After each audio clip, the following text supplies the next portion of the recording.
ഇന്നത്തെ ഡെയിലി മന്നയിലേക്ക് നിങ്ങൾക്ക് എല്ലാവർക്കും സ്വാഗതം.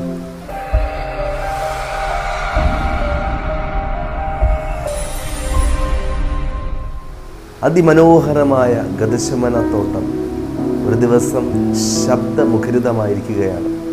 12ഓളം പേർ കൂടിയിരിക്കുകയാണ്. കർത്താവ് യേശു ക്രിസ്തു അവരുടെ നടുവിലിരുന്ന് അവരോട് സംസാരിക്കുകയാണ്. 3.5 വർഷക്കാലം കൂടെ നടന്നും കൂടെ ഇരുന്ന് ഭക്ഷണം കഴിച്ചും കൂടെ യാത്ര ചെയ്തുമൊക്കെ വളരെയധികം സൗഹൃദത്തിൻ്റെ ആഴങ്ങളിലേക്ക് നടത്തപ്പെട്ട ദിവസങ്ങളായിരുന്നു. അതിനുശേഷം കർത്താവായ യേശു ക്രിസ്തു തൻ്റെ 12 അപ്പോസ്തലന്മാരെ വിട്ട് ഈ ലോകം വിട്ട് പോകേണ്ട ദിവസം അടുത്ത് വന്നിരിക്കുകയാണ്.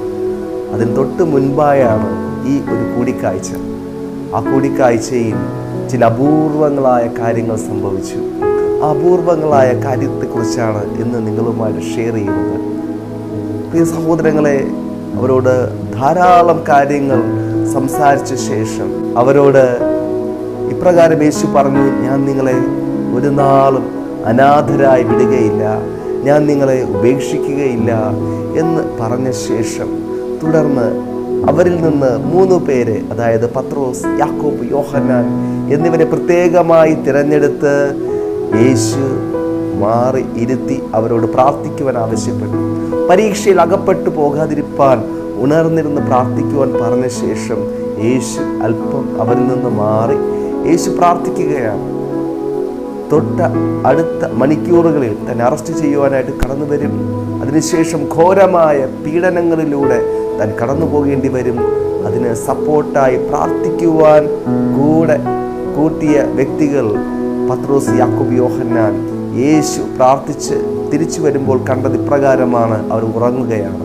പ്രിയപ്പെട്ടവരെ, തൻ്റെ കൂടെ നടന്ന, താൻ ഏറ്റവും അധികം സ്നേഹിച്ച തൻ്റെ പ്രിയപ്പെട്ടവർ തന്നോടൊപ്പം പ്രാർത്ഥനയിൽ കൂടെ ഇരിപ്പാൻ സാധിക്കാതെ അവർ ഭാരത്താൽ ഉറങ്ങിപ്പോകുന്ന ഒരു കാഴ്ച നമുക്ക് കാണുവാനായിട്ട് സാധിക്കും.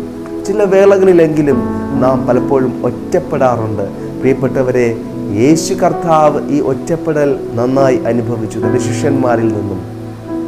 അതെ, അതുകൊണ്ട് യേശുവിന് ഒറ്റപ്പെടലിൻ്റെ വേദന എന്താണെന്ന് നന്നായി അറിയാം. നിങ്ങളുടെ ഒറ്റപ്പെടലിൻ്റെ വേദന എന്തെന്ന് യേശുവിന് നന്നായി അറിയാം. പ്രിയപ്പെട്ടവരെ, ആ പ്രാർത്ഥനയെങ്കിൽ സംഭവിച്ച കാര്യം ഇതാണ്. യേശു ഭാരത്തോടുകൂടെ എനിക്ക് വേണ്ടി, നിങ്ങൾക്ക് വേണ്ടിയും പിതാവിനോട് പ്രാർത്ഥിക്കുമ്പോൾ തൻ്റെ ശരീരത്തിൽ നിന്നും നിലത്ത് വീഴുന്ന വലിയ ചോരത്തുള്ളികൾ പോലെ തൻ്റെ വിയർപ്പ് മാറ്റപ്പെട്ടു. പ്രിയപ്പെട്ടവരെ, അതിസങ്കീർണമായ മനോവേദയോടുകൂടെ ആ ഒറ്റപ്പെടലിൻ്റെ മധ്യത്തിലും യേശു പ്രാർത്ഥിക്കുകയാണ്.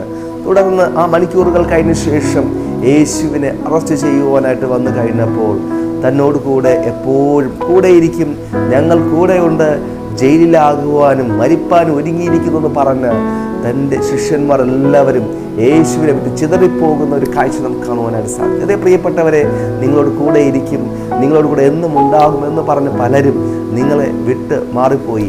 നിങ്ങളുടെ സങ്കട വേളകളിൽ, നിങ്ങളുടെ പ്രയാസ വേളകളിൽ നിങ്ങളെ സഹായിക്കുമെന്ന് കരുതിയ പലരും നിങ്ങളെ വിട്ടുപോയി. എന്നാൽ ഞാൻ പറയട്ടെ, ഒരു ആശ്വാസ വാക്ക് പോലും പറയാതെ നിങ്ങളെ പലപ്പോഴും വേദനിപ്പിക്കുന്ന അനുഭവങ്ങളിലേക്ക് അവർ മാറുമ്പോഴും നിങ്ങളെ സഹായിക്കുവാൻ ഒറ്റപ്പെടൽ അനുഭവിച്ച യേശു കൂടെയുണ്ട്. ഒറ്റപ്പെടലിൻ്റെ വേദന എന്തെന്ന് യേശുവിന് നന്നായി അറിയാം. ഈ വചനം കേൾക്കുമ്പോൾ തന്നെ നിങ്ങൾ വിശ്വസിക്കുകയാണെങ്കിൽ യേശു നിങ്ങളുടെ അടുക്കൽ കടന്നു വരികയാണ്. യേശുവിന് എവിടെയും വരുവാൻ സാധിക്കും. അതെ, നിങ്ങളായിരിക്കുന്ന റൂമിനുള്ളിൽ, നിങ്ങളായിരിക്കുന്ന ആശുപത്രി കിടക്കയിൽ, നിങ്ങളായിരിക്കുന്ന യാത്രയിൽ എല്ലാം യേശു ഇപ്പോൾ നിങ്ങളുടെ അരികിലേക്ക് കടന്നു വരികയാണ്. നിങ്ങളുടെ ഉള്ളിൽ ഇപ്പോൾ നിങ്ങൾ അനുഭവിക്കുന്ന ഒരു ദൈവിക സമാധാനം യേശുവിൻ്റെ സാമീപ്യമാണ്. അതെ, യേശു നിങ്ങളെ ഒരിക്കലും കൈവിടുകയില്ല, ഉപേക്ഷിക്കുകയില്ല. അവിടെ നിങ്ങളോട് കൂടെ എപ്പോഴും കൂടെയിരിക്കും. ദൈവം നിങ്ങളെ സഹായിക്കട്ടെ. God bless you.